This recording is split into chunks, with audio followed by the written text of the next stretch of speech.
अस्सलामुअलैकुम, मेरा नाम है शहबर नईम और आज मैं आपको बताने वाला हूँ सुकरात की एक कहानी। होता क्या है कि एक आदमी होता है जो कि सुकरात की दरगाह में बड़े गुस्से के साथ दाखिल होता है।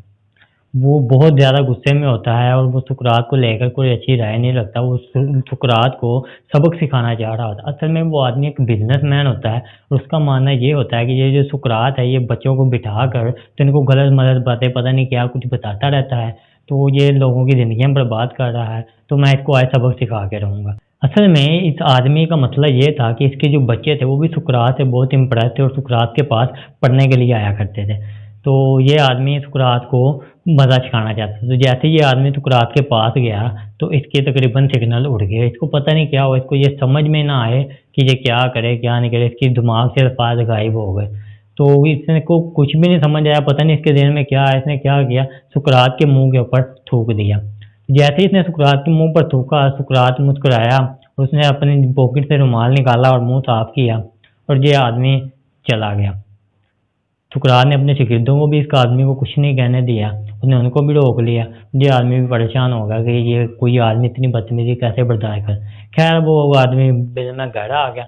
घर आके जब वो सोने के लिए लेटा तो सारी रात वो करवटें ही बदलता रहा, कभी इधर करवट कभी इधर करवट कभी इधर करवट। उसको ये नहीं समझ आ रही थी कोई आदमी जिसके साथ इतना बुरा किया जाए वो मुस्कुरा कैसे रहा है, उसको गुस्सा क्यों नहीं आया, उसने अपने शागिर्दों को क्यों रोक लिया। वो मुझे चाहता तो मुझे मार भी सकता लेकिन उसने ऐसा क्यों नहीं किया। ये कौन आदमी है, ये कौन-सा आदमी है जिसको कुछ फ़र्क ही नहीं पड़ा। वो बहुत परेशान हो गया, तो ज़िंदगी में पहली बार किसी ऐसी आदमी से मिला था, जिसने इतनी खतरनाक हरकत के ऊपर भी कोई रिएक्शन दिया। खैर सारी रात उसको नींद नहीं आई। सुबह होते ही वो सुकरात के पास जा पहुँचा। सुकरात के पाँव में गिरकर माफ़ी माँगनी शुरू हो गया कि बड़ाए मेहरबानी मुझे माफ़ कर दें। कल मुझसे गलती हो गई थी। मैं आपके बारे में गलत सुना था या मुझे गलतफ़हमी हो गई थी। तो सुकरात उसको पकड़ के उठाता है, उसको कहता है भाई खड़ा हो जाओ। अब कौन मैं और मैं आपको क्यों माफ़ करूँ? मैं आपको माफ़ नहीं कर सकता। तो सब लोग उधर जो इधर-उधर वो देखना शुरू हो गए कि ये सुकरात क्या कह रहा है? ये तो लोगों का बड़ा यानी कि कह लो कि हमदर्द है, लोगों को माफ़ करने वाला, लोगों की मदद करने वाला है। तो ये आज इस आदमी को माफ़ करने से इनकार क्यों कर रहा है? तो सुकरात ने जब देखा कि सब लोग परेशान हैं, तो उसने अपनी बात की वज़ाहत की।